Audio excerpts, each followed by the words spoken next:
अस्सलाम वालेकुम नाज़रीन। आखिर ये जंग किस तरह की शक्ल इख्तियार कर गई है, क्योंकि किसी भी एक सिरे से भी ये जंग रुकने का नाम नहीं ले रही। अगर कभी ईरान माने तो अमेरिका नहीं मानता, और अगर अमेरिका माने तो ईरान राजी नहीं होता। आखिर इस मसले का हल क्या होगा? अस्सलाम वालेकुम नाज़रीन, हैदर हमदर्द आप लोगों से मुखातिब हूँ। अगर आप लोग हमारे चैनल पे नए हैं तो हमारे चैनल को जरूर सब्सक्राइब करना, ताकि जितनी भी आने वाली न्यूज उससे आप लोग टाइम पर बाखबर होते रहें। नाजरीन, ईरान और अमेरिका के बीच ये जो जंग चलती आ रही है, इसमें काफी हद तक तो मतलब के नरमी आ गई है, जो कि पाकिस्तान एक अहम किरदार अदा कर रहा है। थोड़ी बहुत उसमें नरमी आ गई है, लेकिन इसका एक मुस्तकिल हल किस तरह फाइंड आउट किया जा सकता है, मतलब कि किस तरह से इस जंग को मुस्तकिल तौर पर रोका जा सकता है। क्योंकि हर आए दिन नाजरीन ईरान और अमेरिका की तरफ से एक दूसरे के ऊपर मुख्तलिफ किस्म के मतलब की नाकाबंदियां, ये ब्लॉकेज वगैरह हो गए या फिर पाबंदियां वगैरह हो गई, ये लगाए जा रहे हैं। अब इससे तो मसले का हल मतलब कि फाइंड आउट होने के बजाय और भी मसले बिगड़ते आ रहे हैं। क्योंकि रिसेंटली अगर हम देखें 1 मई को ईरान ने अमेरिका को एक ऑफर दिया था पाकिस्तान की तरफ के, पाकिस्तान एक एज अ मीडिएटर जो काम कर रहा है, तो ईरान ने अमेरिका को एक ऑफर और भी लगाई है, एक ऑफर और भी दिए है कि अगर आप लोग ये नाकाबंदी खत्म करेंगे अपना हुर्मुज़ से, जितने भी ईरानियन पोर्ट्स है, मतलब कि ईरान की जितनी भी बंदरगाहें हैं, अगर उनसे आप लोग ब्लॉकेड खत्म करेंगे, मतलब कि नाकाबंदी खत्म करेंगे, तो उसके बदले में हम अपना हुर्मुज़ खोलेंगे। यानी कि अपना हुर्मुज़ अगर आप लोग चाहे कि हम खोलें, अमेरिका को ये ऑफर लगाई है ईरान, तो आप लोगों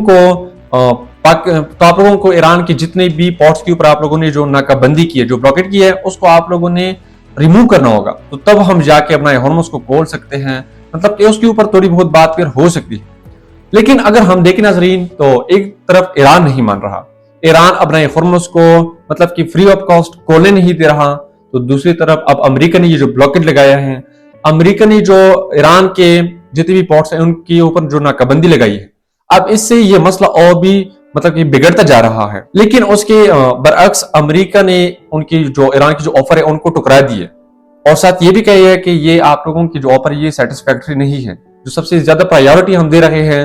वो ईरान का न्यूक्लियर पावर है। यानी कि अमेरिका बार बार ये कोशिश कर रहा है कि ईरान का जो एटॉमिक पावर है, ईरान का जो न्यूक्लियर या फिर जो यूरेनियम एनरिचमेंट है, वो किसी तरह रुक जाए। और अभी ये जो ऑफर दिए ईरान ने, इसको अमेरिका ने फुली तौर पर रिजेक्ट किया है। वो इस वजह से कि ईरान को अपनी जो न्यूक्लियर सिस्टम है उनको रोकने चाहिए, न कि ये वो अपना हुर्मुज़ को खोले तो हम जो नाकाबंदी है वो खोलेंगे। अब अमेरिका ये बार बार मतलब कि इन्फोर्स कर रहा है ईरान को कि वो किसी तरह भी अपने न्यूक्लियर जो प्रोग्राम है उसको फ्रीज करे, मतलब कि ईरान अपना जितने भी न्यूक्लियर पावर है उसको फ्रीज नहीं कर रहा। तो इस वजह से रिसेंटली अमेरिका ने ईरान के ऊपर 3 और बड़ी पाबंदियां लगाई है। ईरान के 3 और जो करेंसी एक्सचेंज फर्म्स है उसके ऊपर ईरान ने फिर से 3 बड़ी फर्म्स के ऊपर अमेरिका ने पाबंदी लगाई है, कि जिनमें ओपल एक्सचेंज हो गया ईरान का, रेडियन एक्सचेंज हो गया, और उसके साथ साथ अर्ज ईरान का जो एक्सचेंज है, इन तीनों के ऊपर अमेरिका ने एक दफा फिर से बड़ी पाबंदियां लगाई है। नाजरीन, अब इससे ईरान को थोड़ा मतलब कि और भी नुकसान ज्यादा हो सकता है। वो इस वजह से कि ये जो 3 ईरान की एक्सचेंज है, जिनको तेहरान का लाइफ लाइन कहा जाता है, यानी कि ये ईरान में इतनी अहमियत की हामिल है जिस तरह के एक इंसान को ऑक्सीजन की जरूरत होती है। अगर किसी इंसान का गला दबा दिया जाए ना, तो फिर वो सांस लेने के काबिल नहीं रहता। इसी तरह अमेरिका ने यह भी कहा है कि ये जो 3 इन लोगों के एक्सचेंज जो फर्म्स हैं, ये इनकी तकरीबन लाइफ लाइन है। अगर हम इनको रोकेंगे तो ईरान का जितना भी इनका जो इकोनॉमिक वे है वो तकरीबन पूरी तौर पर कोलैप्स हो जाएगा, कि जिसकी वजह से ईरान में भी सरेंडर हो जाए। लेकिन उसके बावजूद ईरान ये बात नहीं मान रहा कि अगर आप जितनी भी पाबंदी चाहे लगा दें, लेकिन हम ये जो आप लोगों का यूरेनियम का जो मसला है, हम इसके ऊपर बिल्कुल भी सरेंडर नहीं करेंगे। अब नाजरीन, इसका ईरान को नुकसान कुछ इस तरह से हो सकता है कि ईरान की जो अपनी करेंसी है वो अब इस कैपेबल नहीं है कि वो इंटरनेशनल मार्केट में अपने इंपोर्टिंग और एक्सपोर्टिंग में उसको सर्व करे, उसको स्पेंड करे। तो इस वजह से ईरान अपना जितना भी ज्यादा जो तेल वगैरह एक्सपोर्ट करता है, उसकी जो इनकम है वो फिर किसी ना किसी तरीके से वो चाइनीज की जो यॉन्स है उनमें ट्रांसफर करके फिर उसी के थ्रू वो इंटरनेशनल मार्केट में फिर ट्रेड करते हैं। अगर ईरान के ये जो 3 एक्सचेंज है इनको बंद कर दिया गया, इनके ऊपर पाबंदी लगा दी गई है, तो अब ईरान को शदीद मुश्किलात का सामना करना पड़ सकता है, क्योंकि ये ऑलरेडी मैंने बताया कि ये ईरान का लाइफ लाइन है। और इसके साथ साथ नाजरीन आप लोगों को बताते जाए कि ईरान ने उन सारे शिपर्स को एक और भी अहम मतलब कि बड़ी वार्निंग लगाई है, स्पेशली वो लोग या फिर वो ममालिक कि जो ईरान के पोर्ट से, ईरान की जो बंदरगाहें हैं उनसे जो निकलेंगे, उनको अमेरिका ने एक दफा और से एक बड़ी किस्म की धमकी लगाई है कि आप लोगों को किसी भी तरह ईरान के पोर्ट्स में ना तो जाना होगा और ना ही आना होगा, क्योंकि इस सूरत में या तो उनको वापस भेज दिया जाएगा या फिर उनको अगर किसी ने गुजरने की कोशिश की तो उनको टारगेट भी किया जा सकता है। और नाजरीन अभी ईरान अब्बास अराक्ची का एक बयान और भी सामने आया है कि हम दोबारा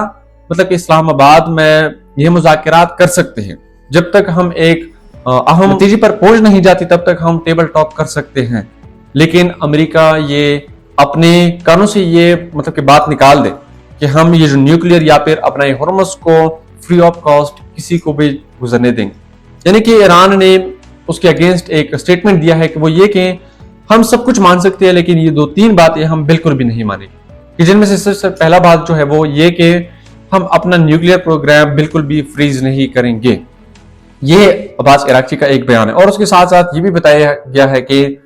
ईरान अपनी मर्जी के मुताबिक जिनको चाहे अपना हॉर्मुज़ से गुजरवा सकता है और जिनको चाहे उनको रोक सकता है, और जो ममालिक इनसे गुजरेंगे तो उनसे पेमेंट करेगा, ईरान उनसे टैक्स जमा करेगा।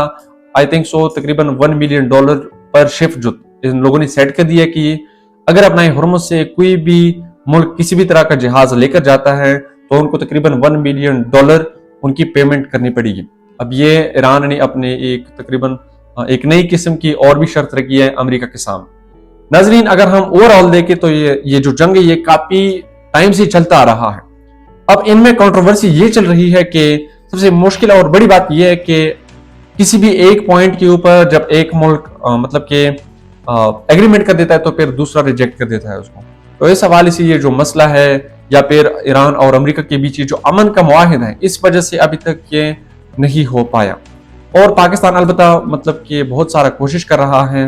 अपना खून पसीना एक करके पाकिस्तान इसके हवाले से बड़ी कोशिशें कर रहा है, लेकिन अनफॉर्चुनेटली अभी तक ईरान और अमेरिका के बीच ये जो जंग है वो मुस्तकिल तौर पर बंद नहीं हुआ है। लेकिन उम्मीद है